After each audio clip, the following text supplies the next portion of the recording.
Hello and welcome to this demonstration of Cipher Trust Transparent Encryption.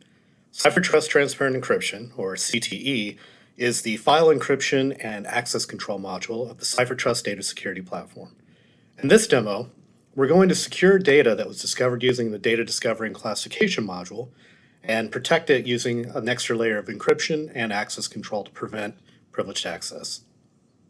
To start with, we need an encryption key. In this example, you can see we have an AES 256 key called LDT quarterly. This key is maintained by the Cipher Trust Manager platform and rotated on a regular schedule. Next, let's take a look at the elements that make up a CTE policy. CTE policies are made of reusable components. You can see here there are 4 different types. Resource sets, which allow us to specify specific data types. User sets, which combine users and groups. Process sets, which allow us to specify specific programs or tools, and for high security environments, signature sets, which allow us to specify specific files based on their signature. In this example today, we're going to be using user sets and process sets. In this example, there are 3 levels of access we wish to provide. Authorized users will be able to open the file normally. The additional encryption and access control will be completely transparent to them. No key users will be able to copy or open a file, but will not be able to decrypt it. This is useful in cases where an administrator may need to move files around, or you have batch processes that transport files between servers, but you do not wish them to be able to see the data. And then finally, we have blocked users. Blocked users, obviously, will not have access to the data. If we take a closer look at the authorized users user set, we can see it contains 2 entries. There's a user called all data, and we also have a group name called CTE authorized users that is a member of our Talus demo domain. This is coming from Active Directory. If we look at our blocked users, we can see there's a username called no data.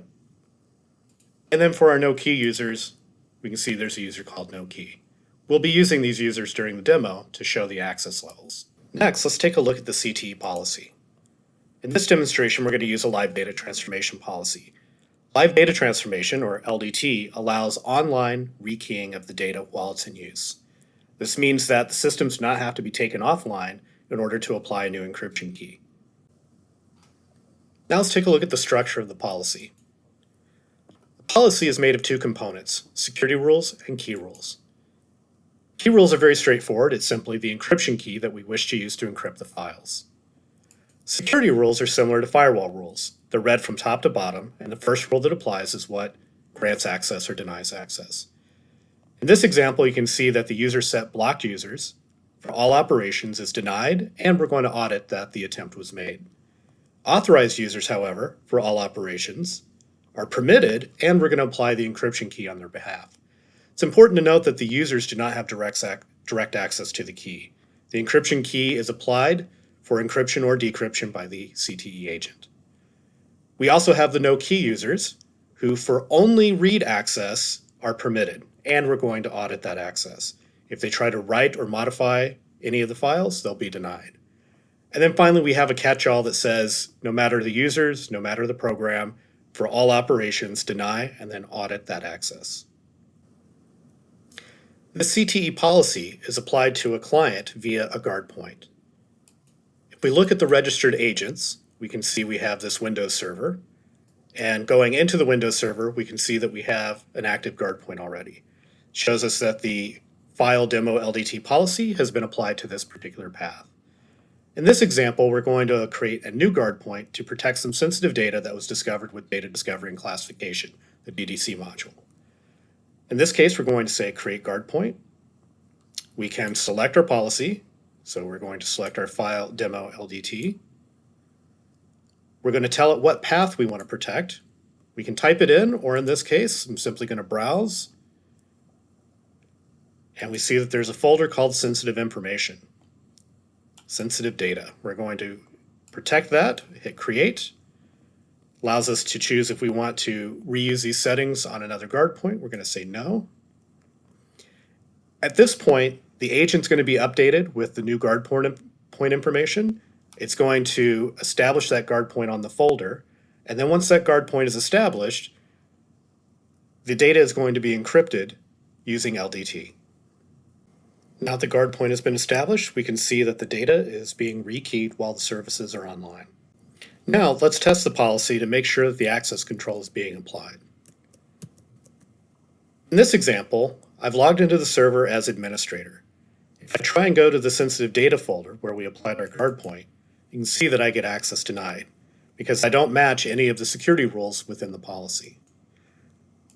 This applies even to the built-in system account, which means we can protect the data from the operating system. In a compromise scenario where an account is compromised and then the user context is escalating to the system account, this can be helpful in protecting sensitive data. In this example, I have a program set up to run WordPad as the NT Authority system user. Notice that in this case, I still can't open that data because I don't match the security policy rules. Next, I'm going to attempt to open the data using the all data user. This user is a member of a user set that, based on the policy, should have access to the data. If I browse to the sensitive data folder and open it, I can see all the data. And if I go to read the data, I can see all of the sensitive data in clear text. Note that there's no indication that there's additional encryption and access control being applied to the file. Next, I'm going to attempt to open the data as the no key user. Based on the policy, I should be able to access the file.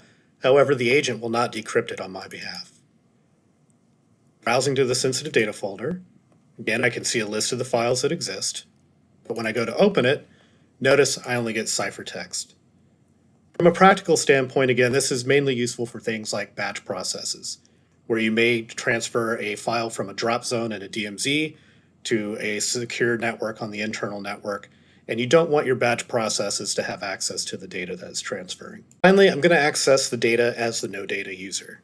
Similar to the privileged account, we'd expect that we should not be able to access a secure folder. And we get an access denied, which is exactly what we expect. CTE produces a robust set of log information that can be forwarded via syslog to your SIM solution or other log analytics platform. In this example, we can see a dashboard built in Splunk Enterprise, representing a timeline of activity within CTE guard points, trends related to users and processes. We can also go into the details to specifically look at any individual user, process, or file and determine why they were permitted or denied access. For example, if I click on this link, we can see that CTE is providing an effect code. This shows us every security rule within the policy and why a user matched or did not match for access. Here, for example, we can see the first rule did not match based on the activity. The second, third, and fourth rules did not match on user, and then it matched on the fifth rule. With these effect codes, we can determine whether access was granted or denied, and specifically why it was granted or denied. This also allows you to determine whether encrypted data was sent in the clear or was still protected as ciphertext.